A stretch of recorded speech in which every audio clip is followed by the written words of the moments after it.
I'm very happy to say to you that we are beginning now a new era of our colloquium, arts meet medicine. And me and Dušan Šuput, the Dean of class medicine, class 2 medicine, is also with us. I begin with presenting Oliver Korte. I have known Oliver Korte for several years. Thanks to his complex activity, both as a composer of highly resonant musical works, as a musicologist specialized in in-depth musical analysis, and as a professor with a gift of communication with his students. Oliver Korte, born in Hamburg, received private studies by Gösta Neuwirth, who provided him with special artistic impulses. He continues with intensity his studies and received his doctorate in 2002 with a very acclaimed thesis on Bernd Alois Zimmermann's Ekklesiastische Aktion. This publication brought him a special renommee as a very special musical analyst.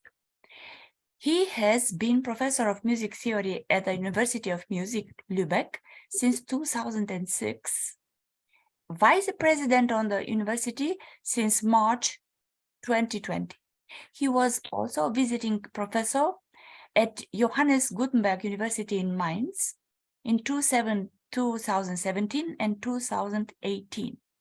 Before his appointment in Lübeck, he taught at the Hans Eisler University of Music Berlin and the Rostock University of Music and Theater, and was a research assistant at the Berlin University of the Arts. He studied also composition, but it's not good said also. Composition as a first possibility of using his wonderful musical talents.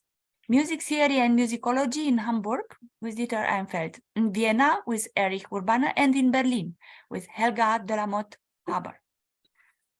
Oliver Korte became an EASA member this year. I would like to ask him just to, Oliver, I don't see you anymore.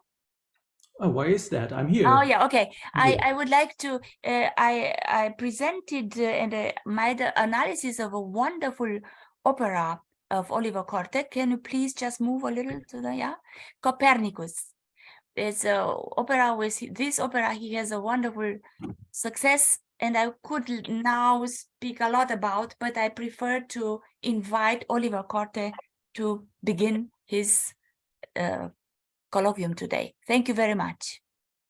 Oh my God, that's a very, very kind welcome, dear Violeta. Thank you very much for that, for your invitation to this colloquium, and for this very kind and humbling introduction. I hope that I can live up to it.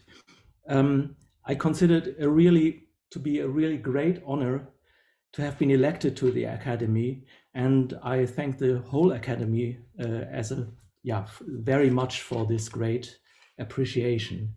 And now I want to share with you my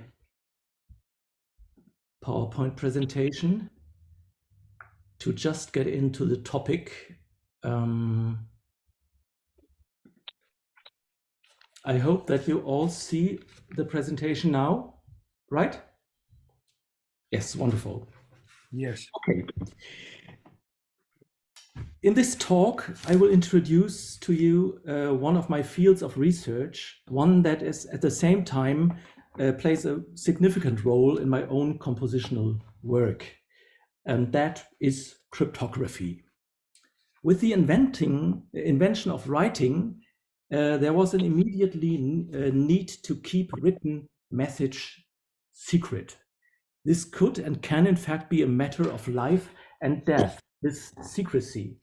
For example, Mary, Queen of Scots, lost her head because the code she used to conspire against Elizabeth I was cracked. Or the Nazis lost their war also because British codebreakers cracked the Enigma machine.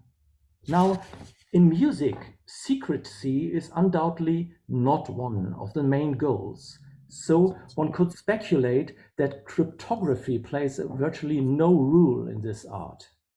Surprisingly, there is an abundance of examples in which verbal text has been hidden in music. We are actually dealing with a practice that continuously plays a role in music. I want to give some examples of the different techniques and also of the very different reasons to code text in music. Let us start with the Romantic era. In 1848, Robert Schumann composed a little piano book for the 7th birthday of his daughter, Marie. We find in it a miniature called Rebus. A year later, he reused this piece for the family album of his pupil, Constanze Jacobi, and here we see this second version. Let's hear it.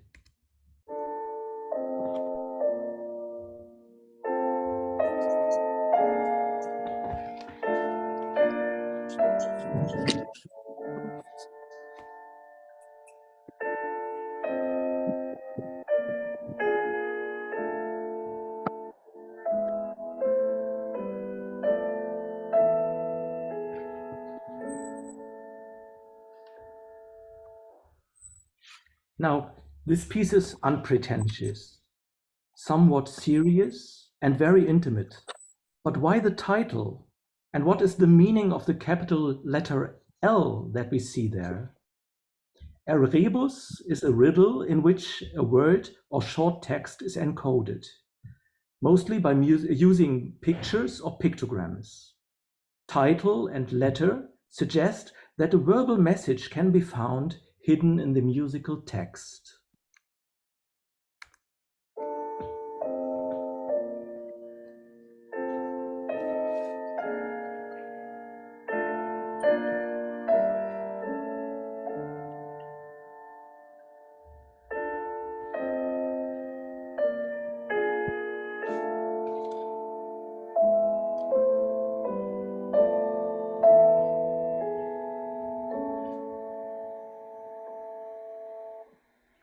The little message hidden in the pitches of the upper voice reads, "Leave the bland or the dull or the boring and grab the real."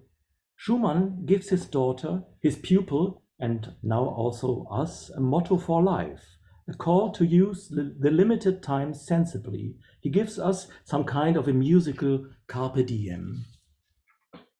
But you don't get this motto for free. An effort is necessary, and that is part of the message too. Namely, that before gaining what really counts, one's own initiative must come first. Another important aspect of Schumann's little cryptogram is its somewhat conspiratorial gesture. One must find first the key before you are admitted to the secret society.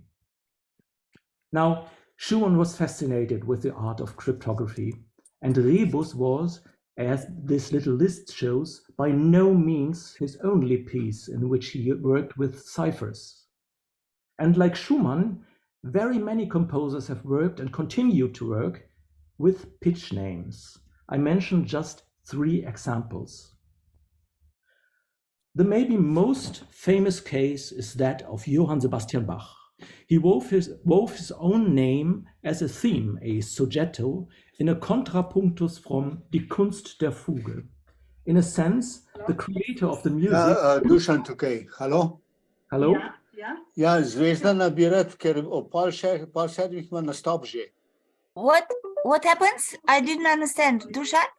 Čakaj, to pa imam pa na... Ja, Dušan Šuput, ampak tole sem mu napisal, da je številka od... You have to turn off the microphones, please. Dušan, please. Okay, hvala. Dušan. Please turn off the microphone. Dušan, we are in the middle of colloquium. Aha. Okay. Just as I told you, one of the most famous cases is that Johann Sebastian Bach wove his own name as a theme, a soggetto, in a contrapunctus from the art of the fugue. In a sense, the creator of the work weaves himself into the polyphonic fabric of the work to be absorbed in it. The contrapunctus became iconic not only because of this, but also because it breaks off shortly after the point where Bach introduced his soggetto. Over this fugue, writes Bach's eldest son, in which the name Bach appears as a counter-subject, the author died. After their father, also Bach's sons used the Bach cipher. However, in the classical era, it almost disappeared because Bach's music, as well as Baroque music as a whole, was not held in too high esteem. Since the Bach Renaissance in Romantic period, countless Bach ciphers have sprung up, now no longer the composer's signature, but as a homage to a great compositional model. Isn't it a miraculous coincidence that one of the greatest composers in the history of Western music has a name that can be completely set into music? In this little piano piece, Niels Wilhelm Gade pays homage to his great predecessor by quoting his name no less than 4 times. A special twist is that he also brings himself into play. Bach's name and his own become truly intimately connected.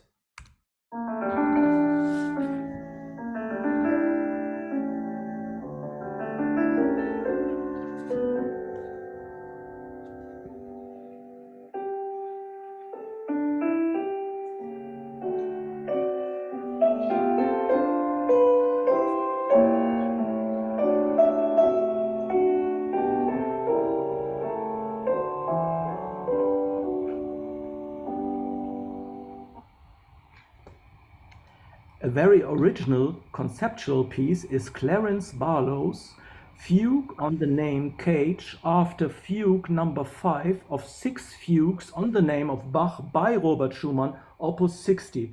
A really silly title, isn't it?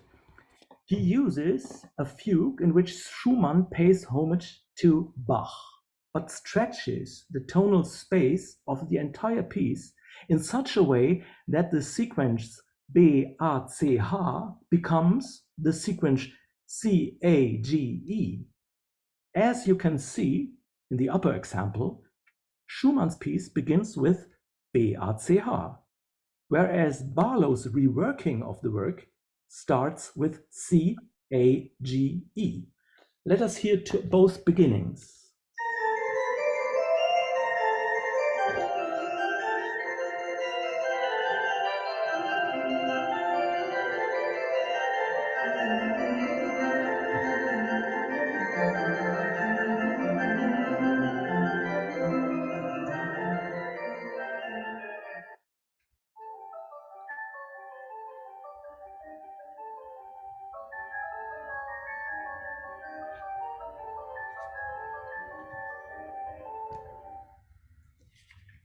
What happens here is a real shift of paradigm. Barlow replaces a classical role model with a contemporary one. Let us now take a look at a historical elder cipher technique, namely with solmization syllables. It goes back to the invention of music notation itself. In the 11th century, Guido of Arezzo developed the earliest form of the musical notation that we still have in use today. He named the 6 notes of the so-called hexachord after the first syllables of a Latin hymn, the melody of which rises 1 note higher by line, ut, re, mi, fa, sol, la. Ut creantaxis resonare fibris mira gestorum fabulitorum salve voluti labire autum sancte Ioannes.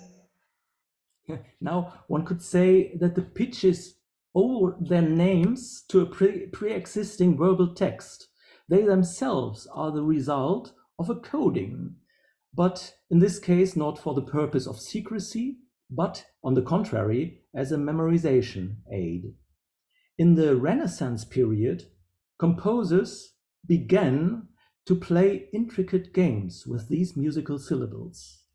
The theorist and composer Joseph Zarlino describes a technique used by Josquin du Pré.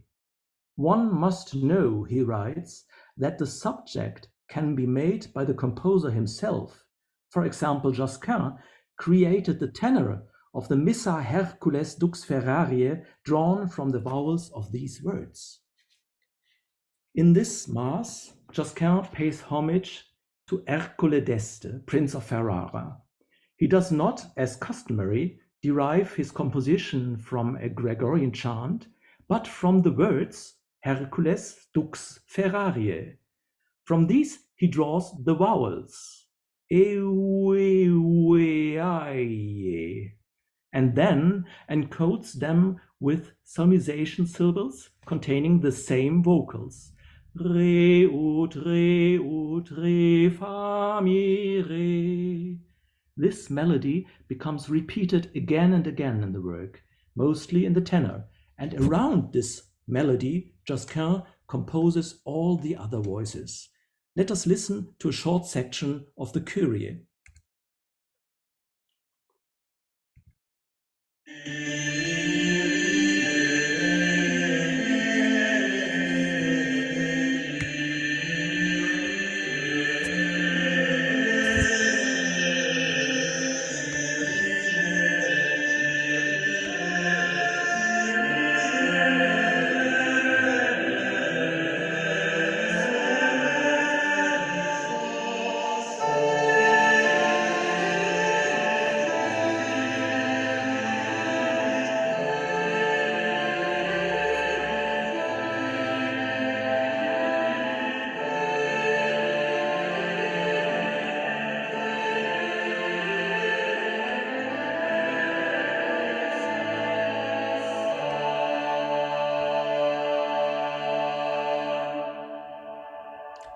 The prince will undoubtedly have been delighted at how his own name was paid homage to in the framework of a festive mass.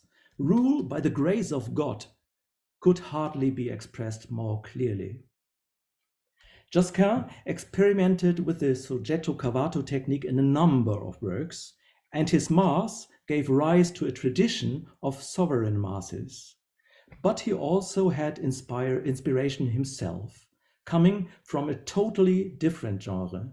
In secular music, especially in the rather light genre of frottola, composers love to play with solmization syllables. These songs always deal with love and frequently with quite explicit double meanings. As for solmization syllables, there is a whole tradition that I would call the la mi fa tradition. In the Florentine dialect, la mi fa means she makes me. In one frottola, we hear the syllables la mi fa ballare, she makes me dance. In another, la mi fa lare, she makes me make mistakes. Or la mi fa sol fare, she makes me burn sulfurously. Does the singer burn for anger or for lust? We don't know. A quite touching example is the song O dolce farfarella. As newly graduated solmization experts, you can easily recognize the syllables of the four notes here. Fa, fa, re, la. Pardon. And farfarella means butterfly. O dolce butterfly is a farewell song. O sweet butterfly, I must leave you and go somewhere else. Oh, my shining star, my dear, I want to tell you I'm forced to leave tomorrow evening. In the composition, the sequence fa, re, la is heard in each voice together with the word fa, re, la.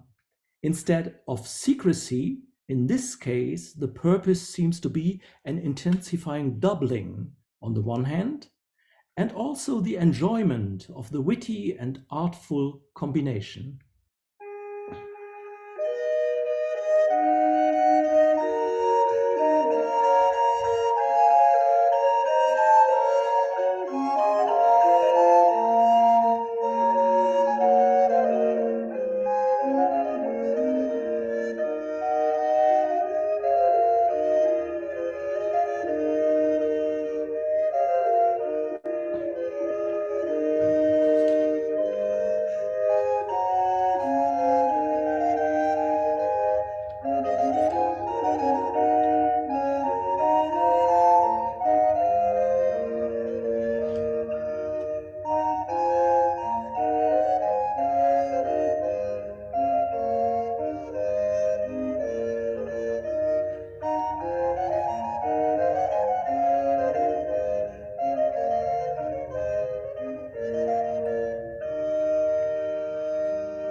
At this point, an important distinction should be made.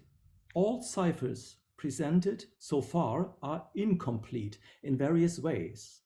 With the letters of the pitches A, B, C, D, E, F, G, H, not all words can be written, and with the solmization syllables ut, re, mi, fa, sol, la, even less.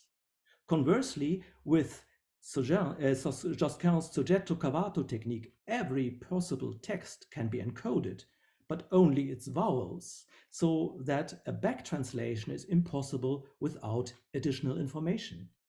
However, there are various complete musical cipher techniques. Now we will deal with these. In the early Baroque period, a cryptographic technique described by the ancient historiographer Polybius was transferred to music, the so-called square of Polybius. Here, two characters are used to encode one letter.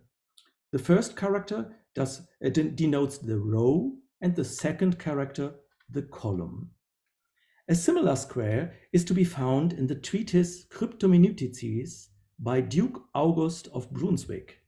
The rows and columns are marked with our well-known solmization syllables, and the squares with angels' names, some biblical, some freely invented. To uncover an alphabet, we have to realize that only the third letter of each name matters. Now, each letter can be encoded with two pitches. If I want to encrypt, for example, a D, I can do it with the two pitches C and B.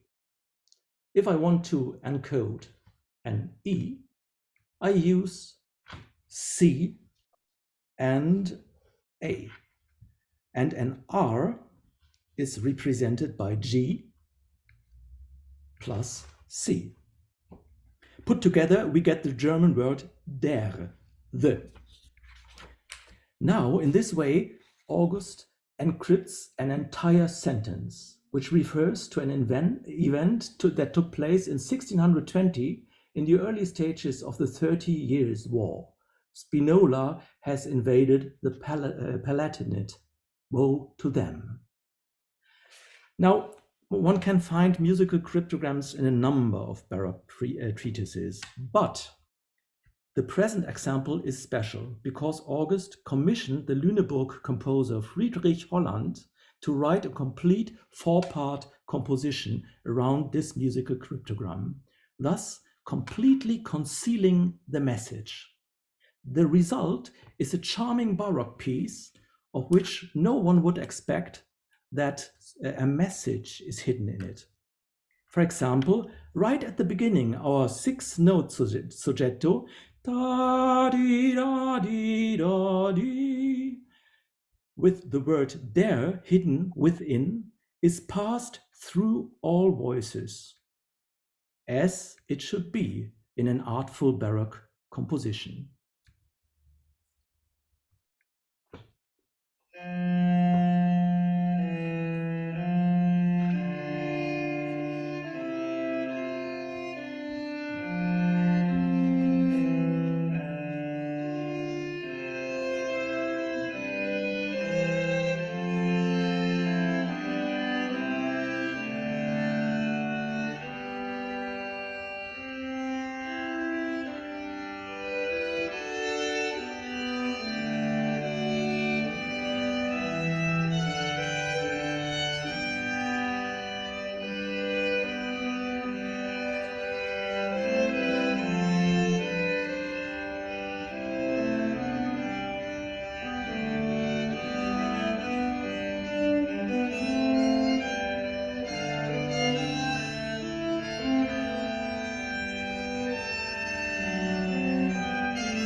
There's a multitude of techniques of complete musical coding.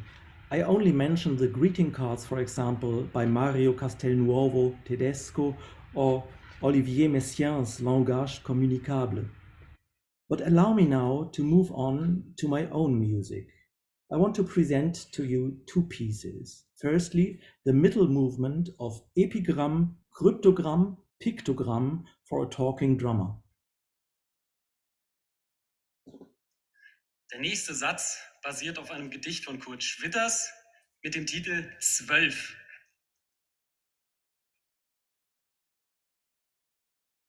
Eins, zwei, drei, vier, fünf, vier, drei, zwei, eins. 2, 3, 4, 5, 6, 5, 4, 3, 2, 7, 10, 9, 8, 7, 6, 5, 4,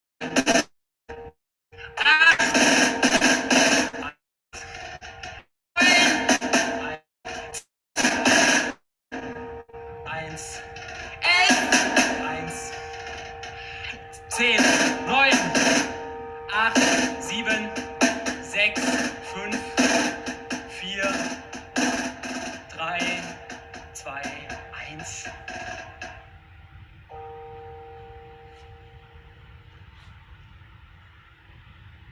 The spoken poem is entitled 12 by Kurt Schwitters. And I admire this text because Schwitters is able to create a real little drama only with the help of abstract numbers.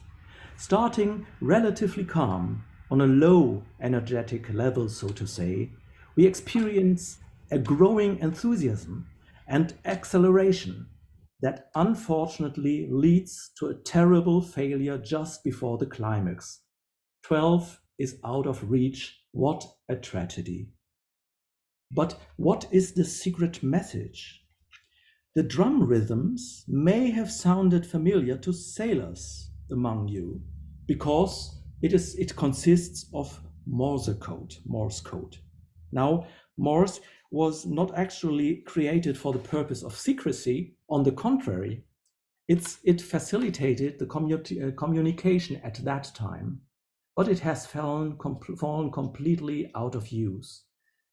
It has slipped into obscurity. So, with the help of a map,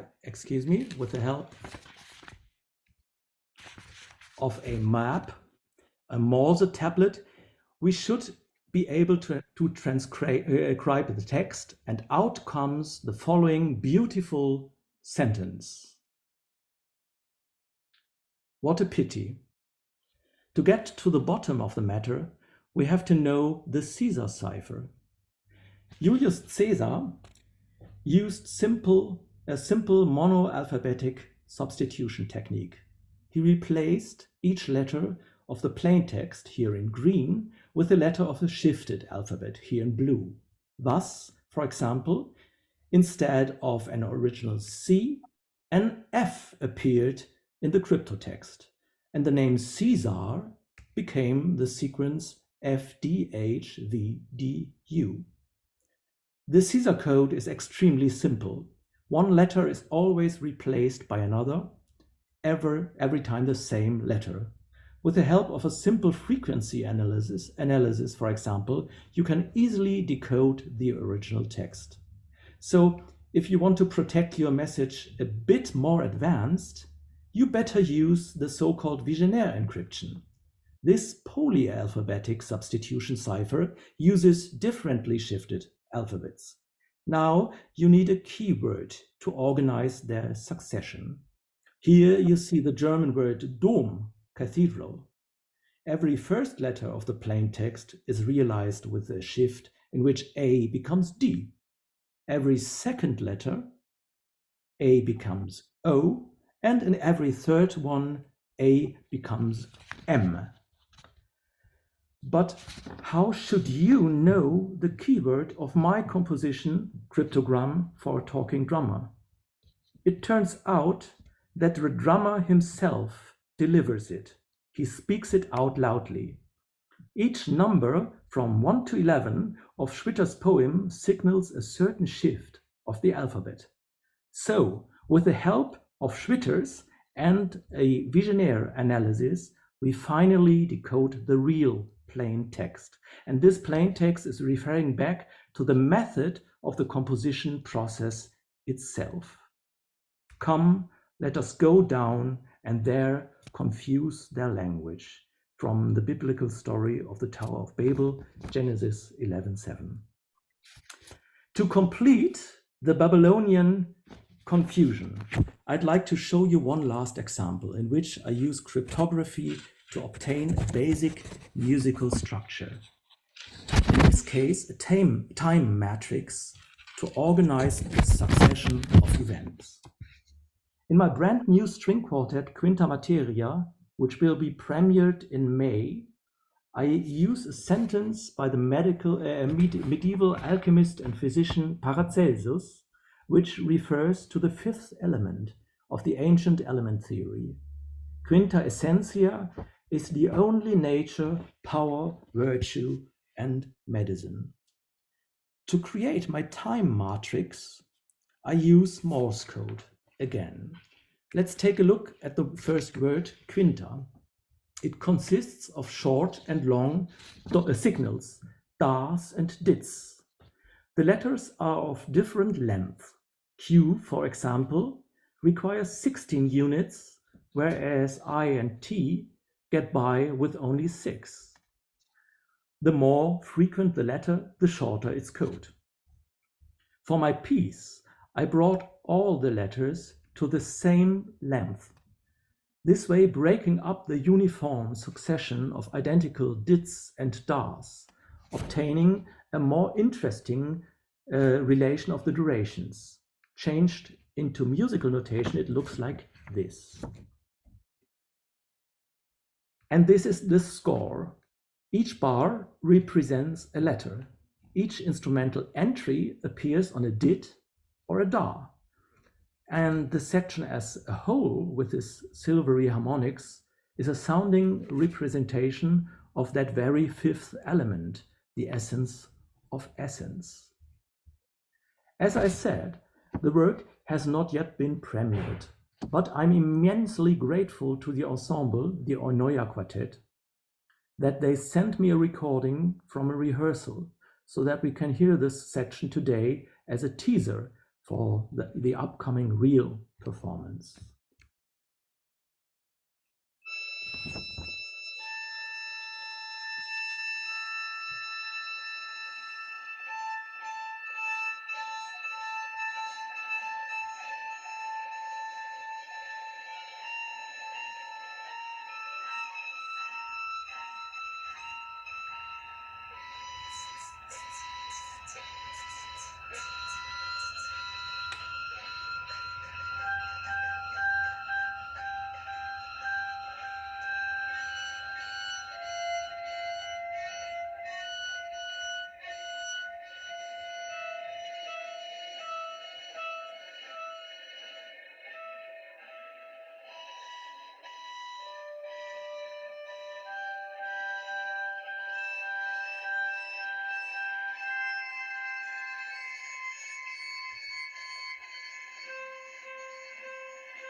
okay, was not perfect because it's a very simple recording from a rehearsal, but it might have given you some impression. With this, I come to the end. Since the dawn of musical notations, composers have been encoding verbal messages in music. They have used a wide variety of methods, and I have only been able to present a few of them. These methods vary with respect to their completeness, and the musical cryptograms serve very different purposes. They can be, for example, composers' signatures, homages, messages of love and friendship, riddles, jokes, yes, even acts of self-preservation are possible. For example, the notorious pitch A in Shostakovich's Fifth Symphony, which means in Russian the word I will win, I will not, I will win and not the repressive system I have to live in. Musical cryptograms are also very different from an aesthetic point of view. Sometimes a cryptogram can help generating musical material. Sometimes the composer has to take proper counter measures to aesthetically validate the generated material. And sometimes composers are not so much concerned with the sounding result, but more interested in the concept. The cases are countless. They all deserve individual consideration and interpretation. In any case, we must all keep our eyes open and our minds sharp, because the best cryptograms have probably not even been found yet, because one aspect must not be forgotten, even in music, and that is strict secrecy. Thank you very much for your attention. Thank you very much, Oliver, for your delicate present of the secret music. Thank you. And at the end, after the second speech, we shall open questions and remarks for your lecture. Thank you very much. I would like now to ask Dušan, Šuput. Yes. Please, I'm trying to turn my camera on. Can you hear me? Yeah, we can hear you. Yes. Wonderful. Thank you. Yeah, I will try to turn my camera on. If not, I'm on phone, that's maybe a bit of a problem. Well, anyway, I'd like to congratulate the speaker, really, Oliver. It was a wonderful lecture and very interesting cryptography. And there are a few examples of cryptography also in medicine, especially if you look at all germs, viruses, and so on, how much cryptography is hidden there. And now I'd like to introduce my dear colleague Zvezdan Pirtošek, who will have the next lecture. I know him for many years. He's a very good neurologist. He spent several years in the United Kingdom and elsewhere, and he's professor at medical faculty. So because of his long-standing background in UK, his English will be perfect, I think. But you can neglect that, because I think his lecture will be a good match to your lecture, Oliver. I heard Zvezdan talking about things that he will present now on different occasions, always a bit different and with new aspects. And really, medicine and music go together. Medicine and art go together. And Zvezdan, please start your lecture. We are quite anxious to see and to hear. Dušan, I thank you very much for your kind presentation. Can I get just the confirmation that everybody can hear me? Yes. Yes. Yeah. Okay. So the next step, what I will do is I will try to share my slides. And again, I'd be very grateful for the confirmation that everybody can see it. Yes. Yeah. So, in today's lecture, I will talk from a neuroscientist, neurologist perspective about a topic which actually was very popular in mid-90s when a man called Snow had his has his cult talk in Edinburgh when he asks and sort of posed a hypothesis of two cultures. One is science and one is humanism. And actually, you know, he was a bit skeptical. In fact, he was a bit skeptical whether they could or not. And at least as far as medicine or neuroscience is concerned, the situation now, almost 100 years ago, is very different. I think that with new tools that the science of brain, neuroscience has got, it became very curious of what's going on in the brain of an artist, what's going on in the brain when I am enjoying an art. Questions which were previously forbidden in neuroscience, like, you know, neuroscience would never deal like the concept of love or art. It was a non-existent issue in neuroscience. So these topics came forward because we got a tool of studying the brain, the live brain, the brain that belonged to a happy man or sad man, or man who is creating art, or man who is enjoying art. So some of the questions we'll try to address from, as I said, neuroscientific point of view is, why did art emerge at all? I mean, what the purpose of art? When did art emerge? How did art emerge? Is there a brain center for beautiful or art? How a picture is created in the brain, and why we are attracted also to abstract art.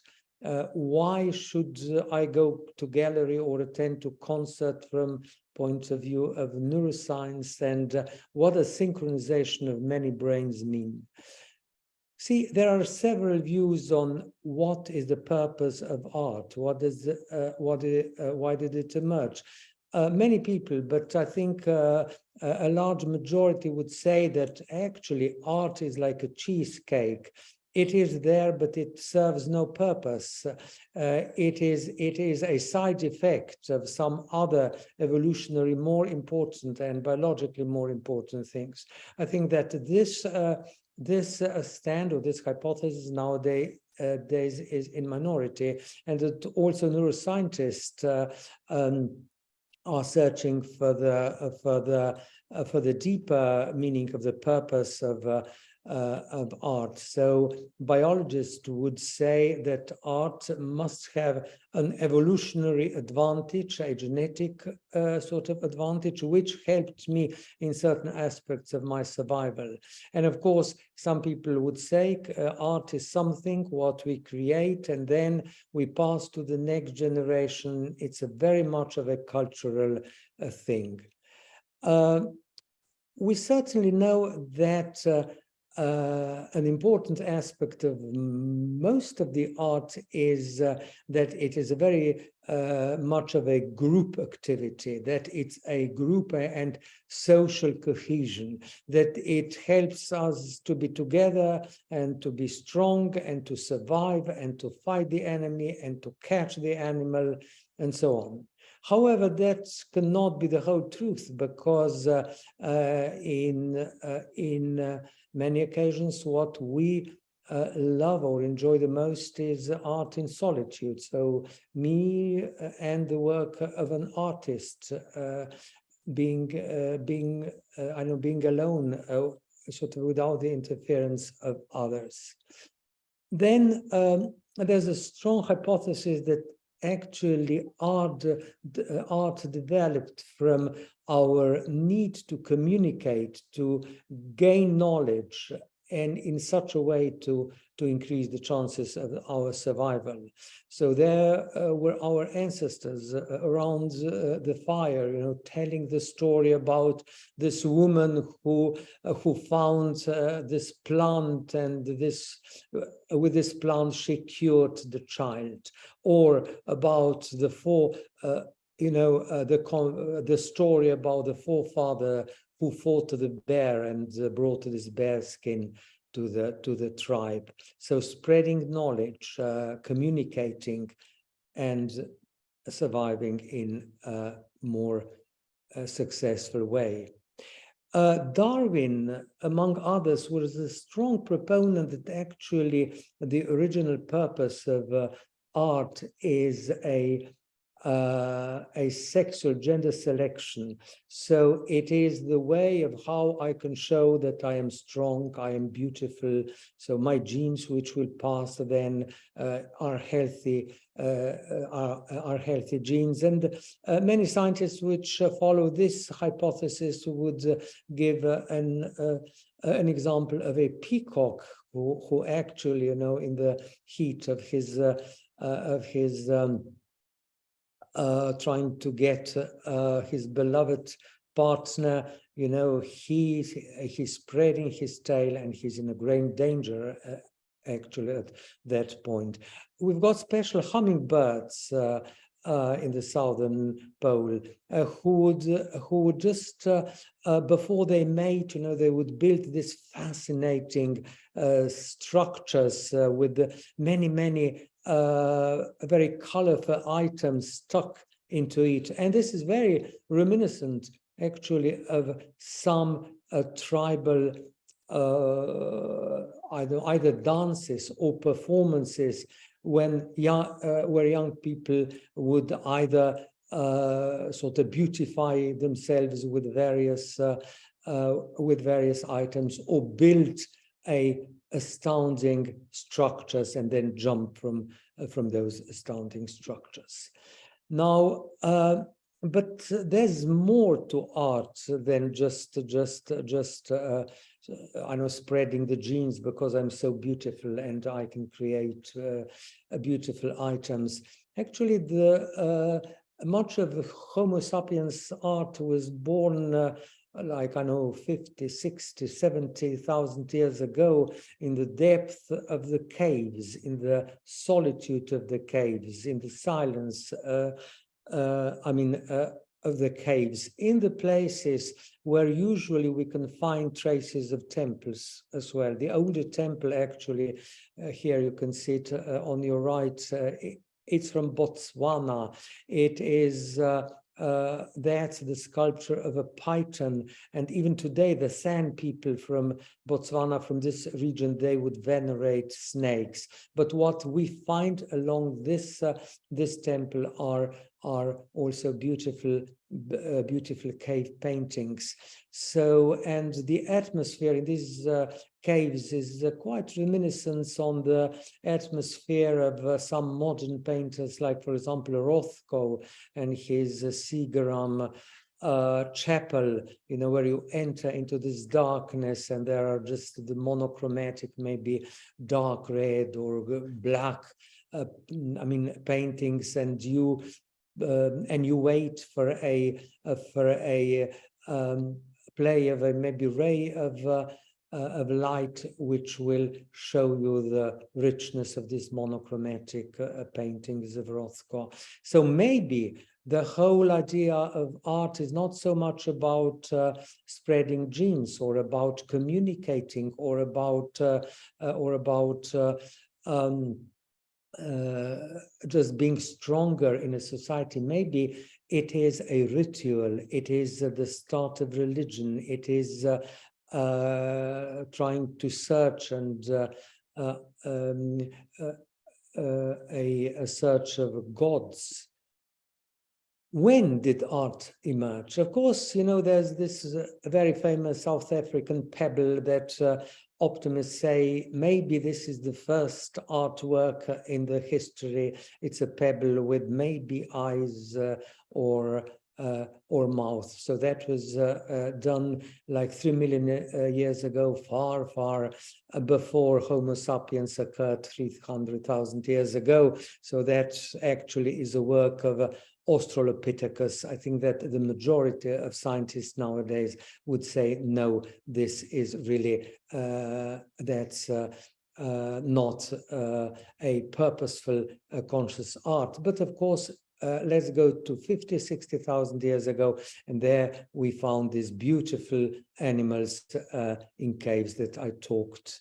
And then very soon we would find the first sculptures. So the first sculptures are actually the combination of a animal and man. This is the first, the oldest sculpture, Lion Man in Germany. And then we would have all these Venuses, you know, one of the best known, the Willendorf, the Venus from Willendorf in, I think, Kunsthistorisches Museum in Vienna. I'm not sure, but it's in Vienna. And what we see here is this huge fascinating of early men, not with the contemporary ideal of beauty of woman. No, I mean, this woman hardly has any face, but what we can see is we can see strong attributes of giving the birth, giving the childbirth, big breasts, vulva, and I know the very large hips, which tells, look, I've given birth to many children. There was the birth of music. You know, the first flutes were found in Germany, maybe influenced by the first Homo sapiens who came from the Near East to the Danube region and further. And actually, there are some hints, so that's about 42, 43,000 years ago, but there are some hints that maybe not only Homo sapiens, but also Homo neanderthalensis made and produced music. So there was this piece of bare bone, which was found in Slovenia, Divje Babe, and it was found actually not in the settlement of Homo sapiens, but in the settlements of Homo neanderthalensis. Just hear how it sounds. Of course, that's not originally Neanderthal music, but you will find what was the sound of a possible Neanderthal man flute.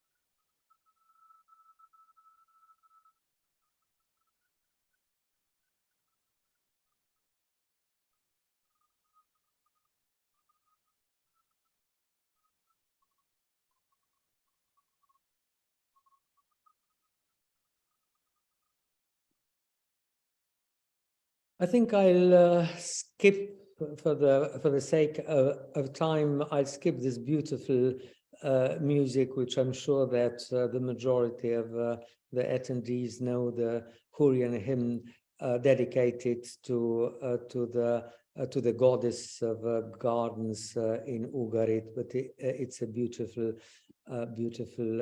piece. Now, so we said, why did art emerge? When did art emerge? What about how did art emerge? I mean, one strange thing from evolutionary, from neuroscientific point of view is that basically art, religion, cognition is being born in Homo sapiens in astonishingly short time of few 10,000 years, like I know from 70,000 to maybe 50, 40,000 years ago. How is it possible? We usually in evolution need millions of years, you know, to develop parts of the brain with new functions. Well, a majority of scientists would believe and would even identify some of the genes which are very good, which are associated with how very much neurons are, I mean, our neurons, we have 87 billion neurons, and every neuron, every cell has about up to 10,000 sort of links and joints. So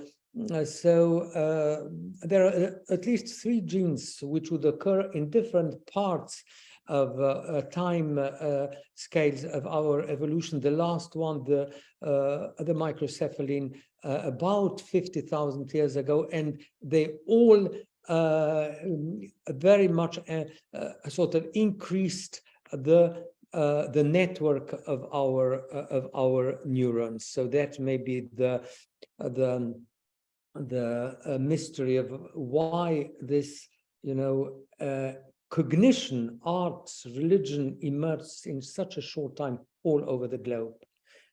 Let's ask ourselves, is there a center for beauty or art in the human brain? There were several studies. One interesting one was, the lay people were taken, so not the artists, not the musicians, and they would be they listened to the music, and then they would say, oh, this music I like, this music I don't like.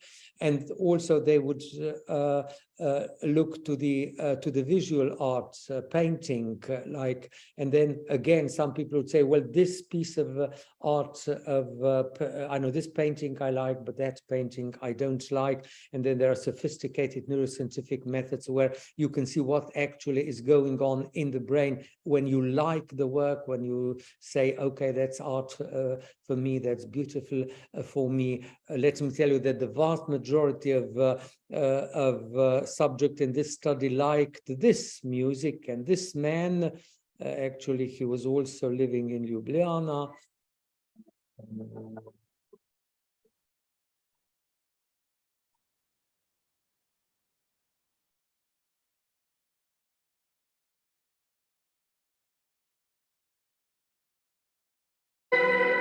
And the vast majority were said, oh, I don't like this piece of music.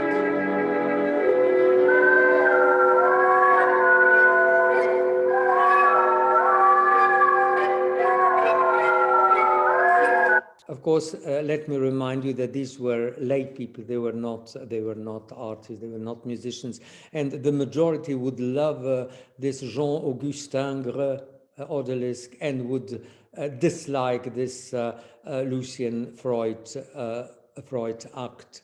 So when, with these sophisticated methods that Dušan Šuput is knowing them very well, what emerged is that we may talk about sort of, let's say, center for beautiful, but this center is the same center in our brain, somewhere here beside my eyes, which is associated with me being, let's say, hooked on heroin, or being in acute love, or loving chocolate and being dependent on chocolate. So it's called a so-called hedonistic pathway, mesocortical limbic pathway, and it's highly associated with the dopamine. Now, when we see something with our eyes, it enters the brain. It enters the brain in the form of electricity and action potentials and neurotransmitters. And then here at the back of our brain, this is called V1 center, the reconstructive process starts. So from neurotransmitters, from action potentials, from electricity and biochemistry, in several steps, the picture will re-emerge, will reconstruct. And actually why here in this part, we will see only dots. Here in this part, we will see only lines and maybe some surfaces. In this part, as we go away from the primary visual center, we will see faces, we'll see figures. Then somewhere here, the color will be infused in our picture. And this actually, very interesting, is re-emerging in the history of art. So some people would really enjoy seeing the basic elements and would say, well, that's the purpose of that's beautiful, that's the purpose of art. So very much of what one would call V1 activity in the brain, or V2 activity with lines, with surfaces, on further on the journey of this visual processing, when I create faces and figures, or further on when my brain adds the color, the perception of color in V4, or when in another part of the brain, my brain adds a movement to this picture. And here, above all, in the associative cortex, I can build a perspective. I can build, and further in the frontal lobe, I can create stories. I can create metaphors. Of course, our brain then somehow is sick. It disintegrates, and me as a neurologist, I can face the tragedies of a sick and disintegrated brain. And here we can see an artist, William Utemolen, whose brain was affected by dementia, and every year he would paint his own face, and now we can see how this face dissolves, but still there's something in him that he wants to find. I think I will skip this. I would just like to know you that there's a disease called epilepsy, and we can follow it by EEG. And if there are lots of such sharp elements, that's bad for the patient, and if there's little of them, that's good for the patient. And that there are certain music that can sort of rarefy these sharp elements, and some other music like Haydn's Surprise Symphony would make more of those sharp elements and more a possibility of epilepsy.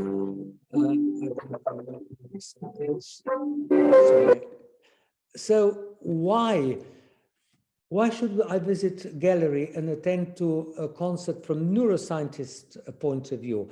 Well, first, there are clear studies that if I attend to the art, but particularly if I'm an active artist, particularly musician, maybe musician even more than other artists, then many parts of my brain, important parts of my brain for different functions, will become thicker. So I will have more gray matter. I will lower my cortisol and lower my chances to get into the stance of chronic stress. My dopamine will increase, so I'll have more of a hedonistic note. My endorphins will increase, which is good for the times of suffering or pain in my brain or in my body. Many of my cognitive functions will be increased. My anxiety will be ameliorating, and I will be able to show more empathy. And let me finish with the latest methods in neuroscience. So up to now, I was talking about studies of a single brain, of an individual brain. What's going on in my brain when I'm creating a poem, when I'm creating when I'm painting an image, but now we have also another possibility. We can get many people either in the same place or in different places all around the world. We can put them in all these fancy machines. We can give them a certain task, like listening to this and this music, or singing, or evaluating the aesthetic value of a painting, and then we can observe whether our brains are synchronizing, whether my brain now here in Ljubljana doing the same thing or looking at the same painting synchronizes with somebody who maybe is now in London or Innsbruck. And the findings are fascinating. Our brains, it's our destiny that our brains do synchronize in good and bad. We've got a biological sort of foundation for this. It's called mirror neurons. I'm sure that I know pretty well what you are feeling, seeing these pictures. I even don't need special EEG to know that. But as I've told you, there is a method to not only electrical method, but also measuring some neurochemical or expression of genes, or some hormones, and seeing that the brains of people may be far apart, but doing the same activity, synchronized to a large degree. Of course, there are other things that synchronize our brains in common activities. One of the very, very strong ones is doing a motor activity, a movement which is synchronized. Another one I've mentioned, sitting around the fire and listening to the same story about my forefather who killed the bear and brought this skin, and now this bear is the totem of my tribe. Of course, the music does this. Also, and this is known by psychologists, if I mirror the movements of a man who is sitting in front of me, our brain will synchronize in a subconscious way. But one of the strongest synchronizers of our brains is actually art. There's a very known performance of Marina Abramovich in New York, when she would sit, she would face the visitors of the gallery, and the only task they had is they stared at each other's eyes for very long time. And the feelings of these people were amazing. But let me finish with another function of art, which I think is also very, very important, and which touches another part of our brain, and that's the link between limbic system and prefrontal cortex. And it's the painting of George Frederick Watts from 1886, showing this blindfolded girl sitting on the planet, with this instrument where all the string but one are broken, but still there is a hope, even if only one broken string. That was the time, that was the end of 19th century, so that was the time when Nietzsche said God is dead. But certainly what art powerfully and strongly do, it sustain our hope. With this, I thank you very much for your attention. Such a wonderful word you discovered. I don't know if Dušan is still with us, because he has to travel tonight. So if he is not here, I would like to thank you so much for your wonderful presentation. I am still here. You're here, Dušan. Please, yeah, please. I really have to leave. I have a long trip in front of me. I think about 8 hours flight to change it. And I think it's very stimulating before going somewhere to listen to such wonderful lectures. Both presentations were fascinating. And Zvezdan, really, thank you for your presentation. It's again surprising, I always like to listen to you and what you have to say. And I'm sure there will be many, many questions for both speakers. I'm sorry, I will have to leave maybe in 5 or 10 minutes. So I will not say goodbye in the middle. I'll say goodbye right now. Okay, bye-bye. Thank you, Dušan. And at this moment, I would like to say hello to our Ioannis Liritis. I didn't make a mistake. It is our Ioannis Liritis. Very happy you are here, Ioannis. Thank you very much, Violeta. Thank you very much. You shall be always our guest, and the next semester you shall of course. I'm glad to see this colloquium as a follow-up of our earlier one, science meetup, and I wish much success to you and Dušan, and I will be there here, to help out. By the way, may I have the first question, please? Yeah, please. I wanted just to ask you if you could. Please. Yes, for the first speaker, dear Oliver, congratulations for this superb presentation, really. I'm glad to have met you in Salzburg, and today have known you deeper, I could say. I have enjoyed this lecture, really. Thank you very much.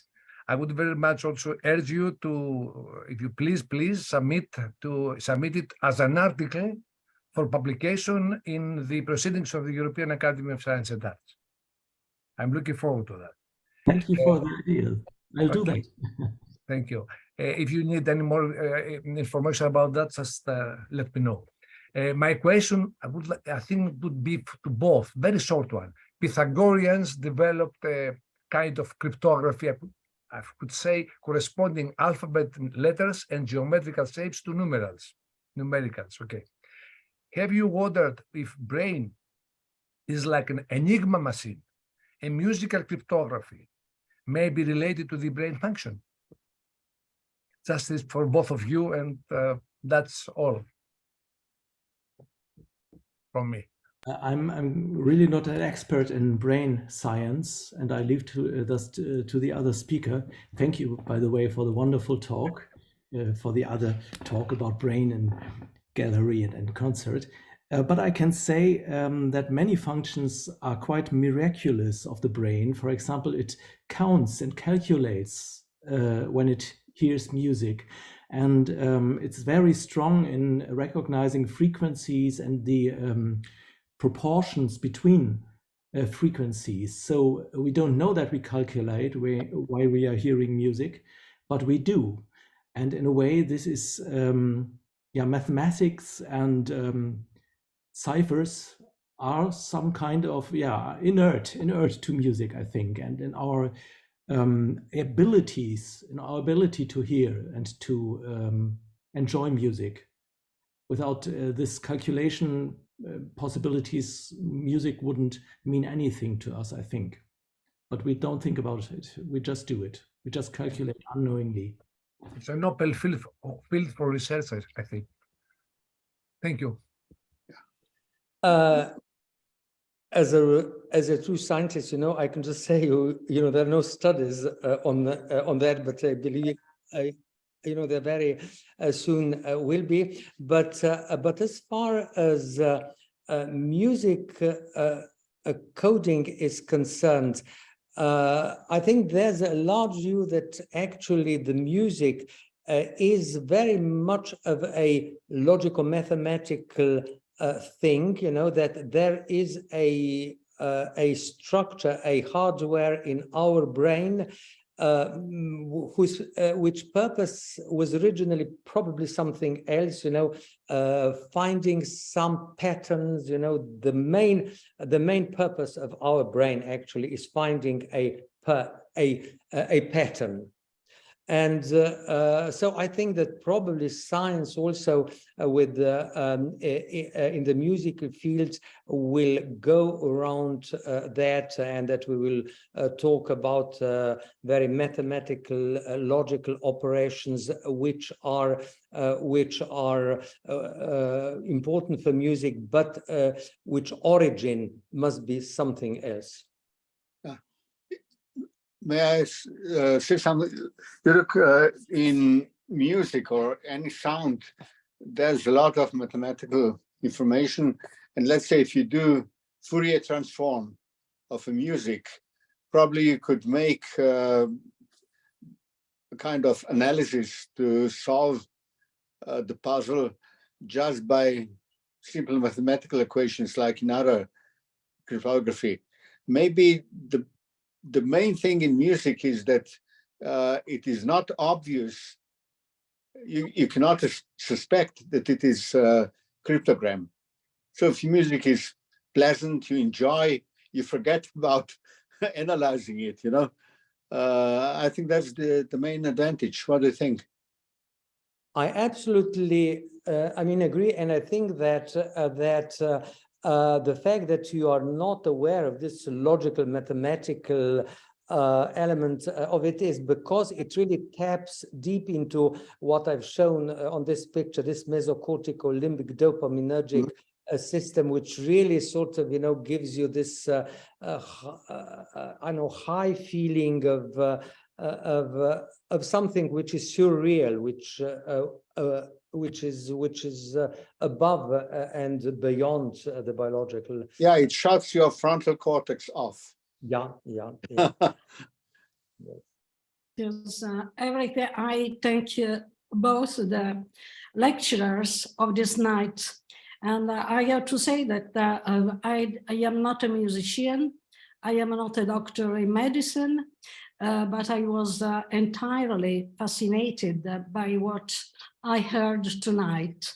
Both speakers opened the way to a lot of curiosity, both in the field of music and in the field of what our brain does. I think that our brain is like the universe. There are a lot of things to discover. And the people interested in this specific field, I think, have a large area to study, to discover, because our brain is a whole universe, I believe. Thank you for what you told us. Very interesting. You opened the way to read more and more, to make our knowledge larger and larger in both fields. Thank you so much. Thank you very much, Maria Miraglia. I see in the chat some remarks, and I would like to ask you who would like now to comment, to bring some comment or remark or question. May I ask somebody from here? Or please do say something. Okay, Violeta, can I say something? Oh yeah, wonderful. I hear you. Yeah. Yeah, okay. This is two of these lectures are wonderful and very informative in this field, actually, between arts and other disciplinaries. And actually, the mathematical, the relationship between music and the mathematical formula is quite a phenomenon thing in traditional Chinese music. In the one of the southern China, there are very popular pop, not pop, the folk music is a kind of percussion music. They use a completely a mathematical sequence, and the music can last for like a half an hour. Then the folk musicians, they memorize this using the mathematical formula. And this is very interesting. This is a very interesting thing, which is also related to the brain issue that is help to people to memorize the music. The percussion pattern is completely in mathematical sequence.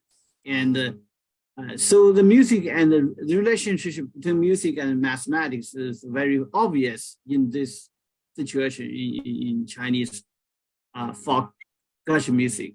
The pattern is very regular mathematical sequence, and it's very interesting. Maybe we will talk about it in the future, but I just wanted to say that this is a very prevalent phenomenon, and using it's kind of encryption, but it's a very obviously mathematical sequence to compose the entire music, and this is no composer. It was created by folk musicians, and nobody knows who created it, but this is popular in that entire area of Jiangsu, South Jiangsu province, close to Shanghai. I just want to add this. Thank you very much for these two wonderful lectures. Thank you very much, Hu Yu.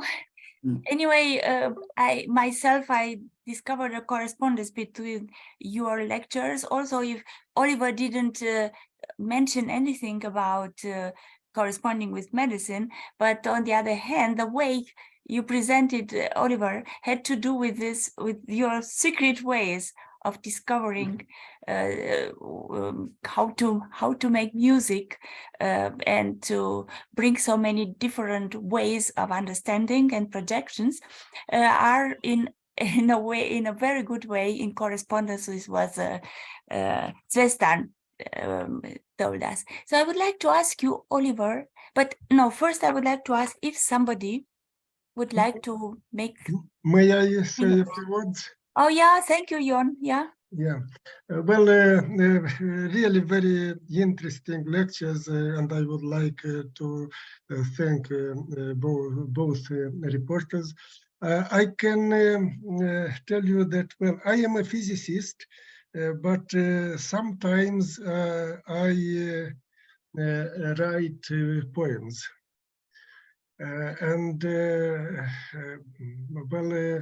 I experience strong emotions actually when I write poems, and of course, an interesting question is the relationship between poetry and music.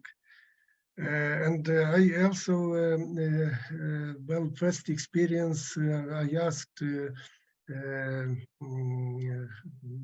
my colleagues, and they wrote, they elaborated melody on the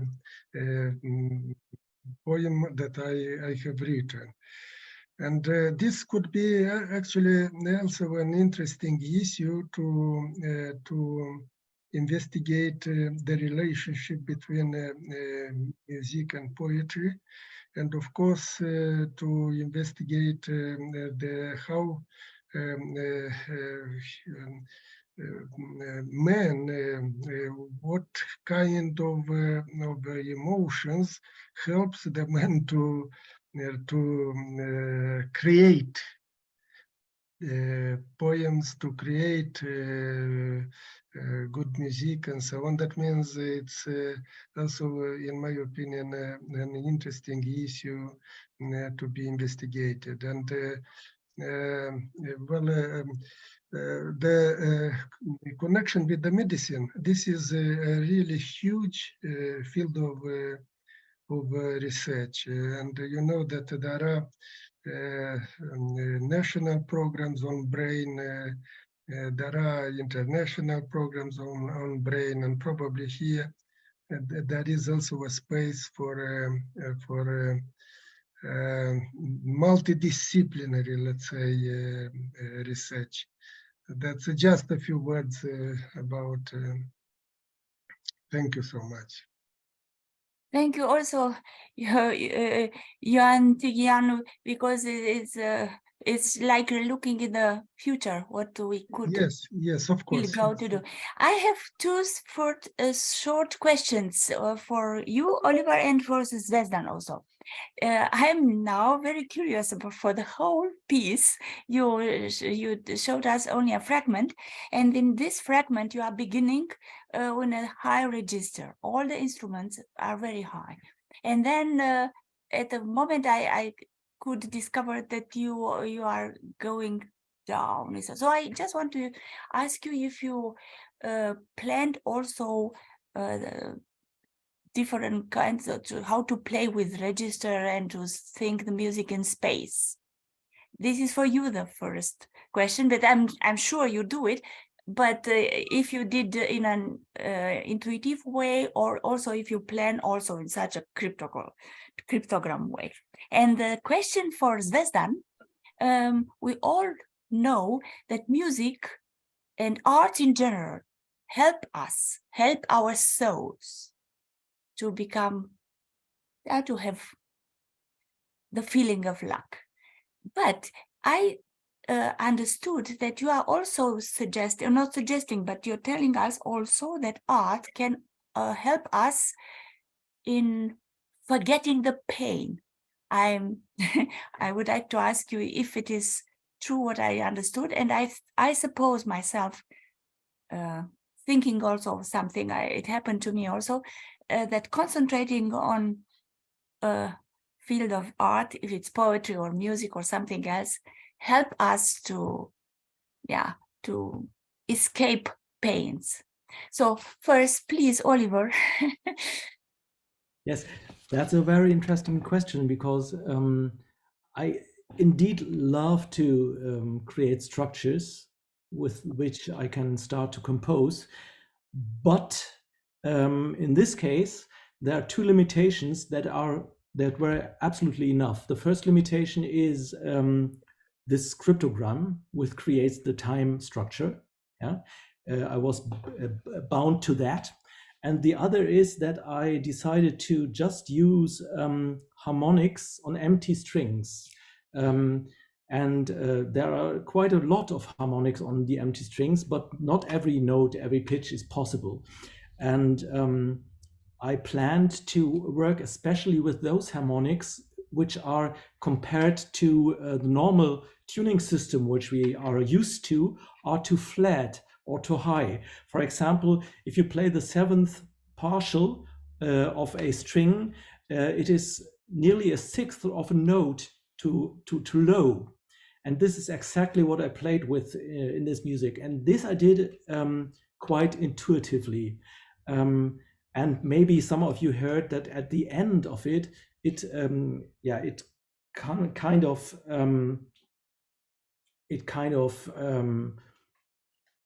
got stuck in a natural spectrum where the seventh, for example, this partial is on the right point, and this is the if you will, the aim, the goal of the entire section, to come to the spectrum with is in a way perfect. But the way to it, it's right, it's absolutely, you heard it. I wouldn't expect something else than that you would hear this. First it rose a bit, and then after it the music fell very, very slowly. Finally it reached this spectrum, and this was some kind of lock which was closed, and there the section was at the end. But to answer very, very simple, the time structure was enough. The rest was more or less intuitive. Wonderful. So in fact, you are in resonance with nature and these gestures, and that you don't. Thank you very much, Oliver. And now, please, Zvezdan, Yes. could you answer my question, or have I to repeat now? No. I can remember it. I mean, you said quite rightly that actually art, music, for example, is a comfort and consolation, but I would also add it can be a treatment. From neuroscientific point of view, when I said it can be consolation and comfort, I mean studies repeatedly show that if you enjoy an artwork, and you can check this with also with the activity of this, let's call it hedonistic pathway, with this nucleus accumbens, with medial part of the brain, which are very you get two chemical effects. One is you get increased serotonin. Now, serotonin is a chemical substance. It's a neurotransmitter which is very much associated with mood disorders, with depression.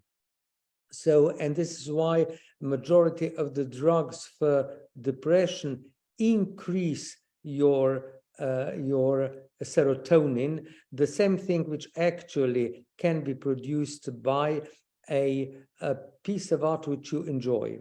Now, the second chemical substance which is shown to increase in enjoying art is what we call endorphin. It's a chemical substance which is inside our brain, which is very chemically very reminiscent of morphium, but which is secreted by our own brain, and it comes into a plane particularly when we are either in a particularly in a physical pain. So where we have inflammation in the body, or when we are dying, for example, if we have time to die sort of decently, with enough time and everything, then our brain secretes massive amounts of endorphin. Or for example, if I'm having the car accident and I'm lying there bleeding, having broken bones, then I don't feel mercifully, I may not feel or display pain. Why? Because my brain is secreting endorphins. So these are two ways of how art literally alleviates your suffering or pain. But of course, art, for example, in Parkinson's disease, art, particularly music, is having different alleviation. In Parkinson's disease, you suffer because you can't move. You can't walk, you freeze on the spot. We call this freezing. And then if you I had a patient, for example, who would listen to Radetzky March. Why Radetzky March? It's very rhythmical, it gives you, and in Parkinson's disease, what is injured, what is impaired is this part of the brain which gives you rhythm. So giving them a music, highly rhythmical music, or for that matter, swaying their body in a rhythmical way, or trying to make them walk by saying 1, 2, 1, 2, 1, 2, makes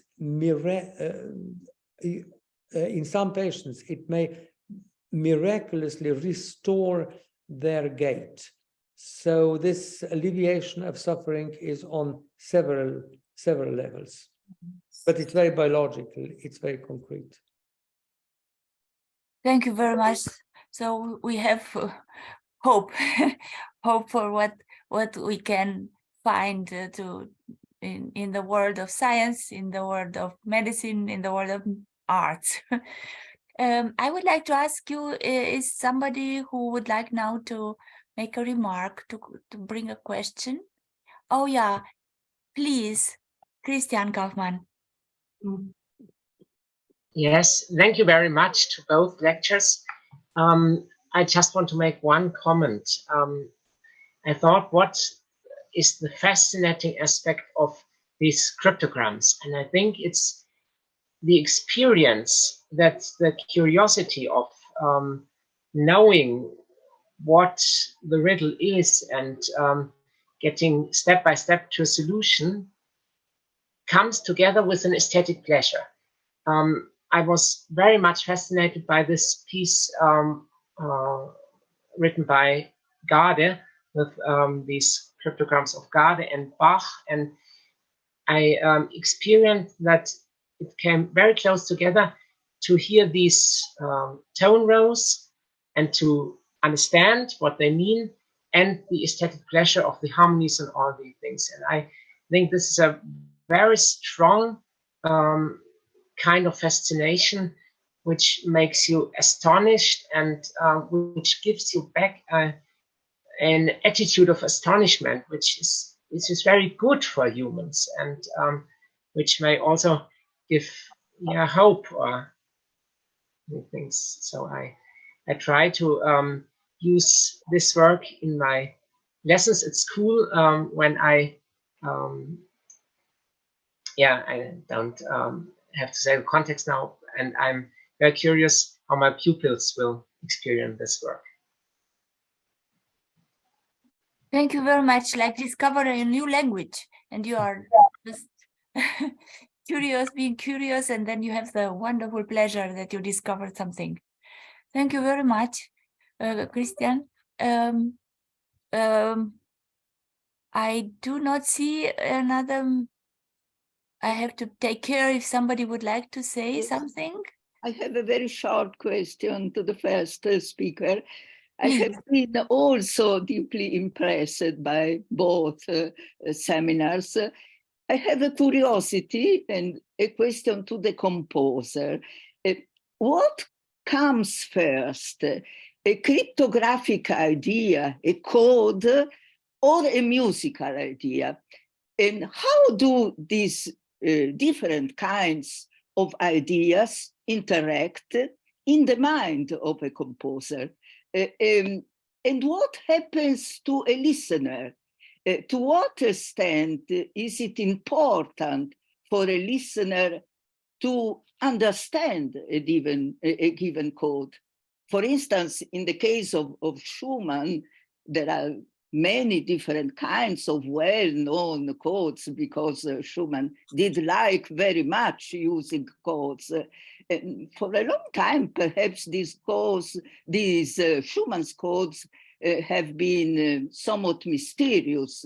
Now we understand many cases of chords in Schumann's music, and there is a very long history about the use of the chord of Bach's name.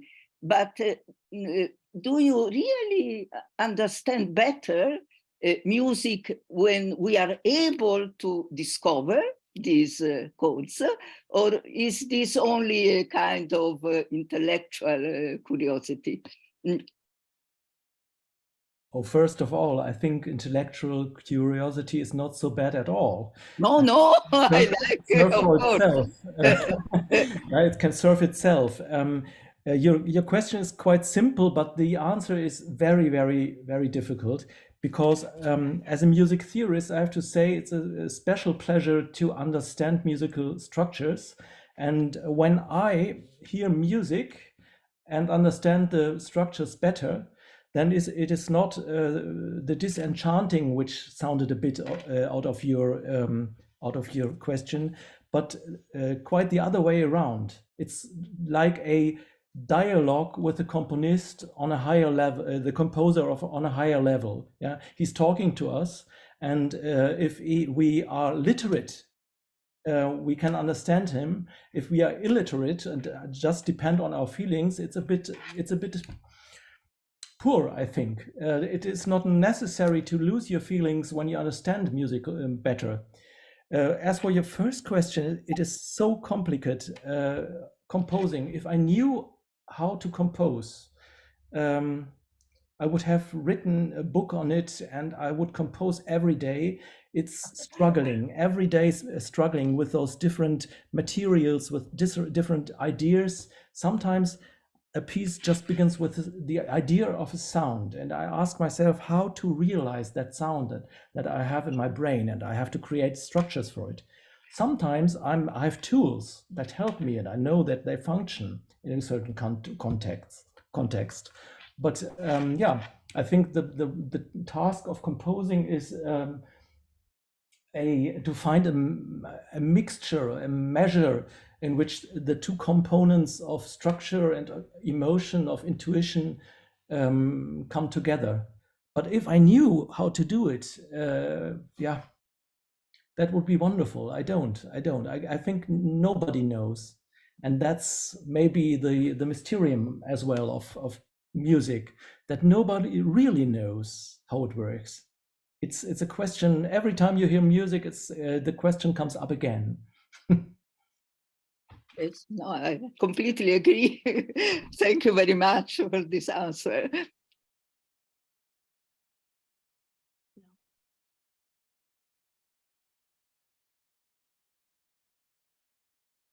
We don't hear you. We don't hear you. Hello?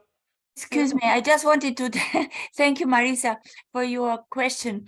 My friend Lelia Becker just told me that it was a wonderful question. And indeed, we have to answer in a very cryptical way all the time. But in fact, it is really true. And I would like to ask Zvezdan, what do you think about such a thing? That in fact, from the point of view of the creator, thinking a music, a melody, creating a poetry, you may do it in a very strong intuition way, and somebody else comes with an analysis and discovers something you never thought about from one point of view. From the other point of view, somebody is constructing, writing a novel, a poetry, a painting, music, constructing a lot. And if somebody listen to this, write to this, and this person, the public, doesn't understand anything, but it feels something, what happens? Is it necessary? Do you think it is necessary to understand something, or it is enough if you just have a strong feeling?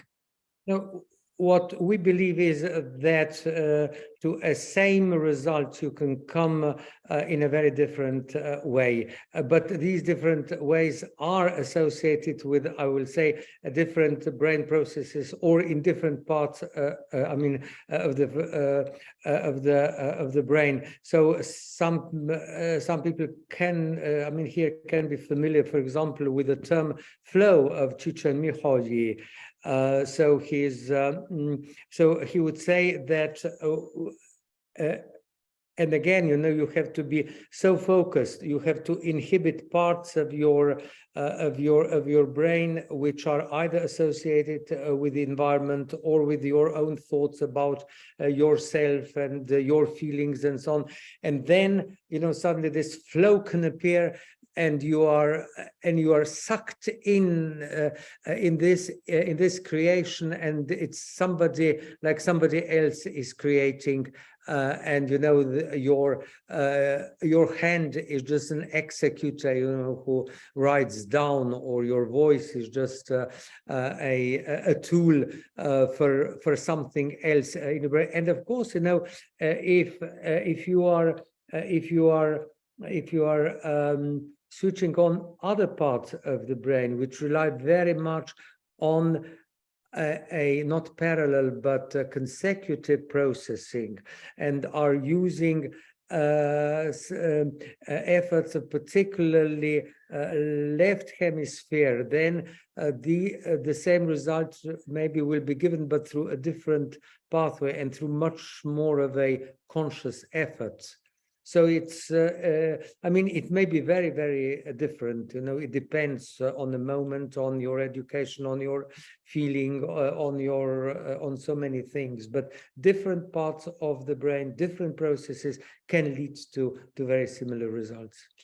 Okay. Yeah. I thank you, because you answered to a question I would like to put myself, because I am a poet. And I sometimes asked myself, after reading even a longer poem, where comes it from? I myself don't know where it comes from. So, okay, thanks for what you told before. Thank you so much. We can continue and continue. It's an exciting subject, and it is important for all of us. Also, if somebody is writing, thinking, or just recepting something. So thank you very much. I think we shall meet again in 2 weeks. And I would like so much to meet you again. Thank you very much for being with us. And please, if you have ideas and if you have proposals for presenting in the future, just write to us. And we shall discover always interesting moments, interesting communication. Thank you very much. All the best.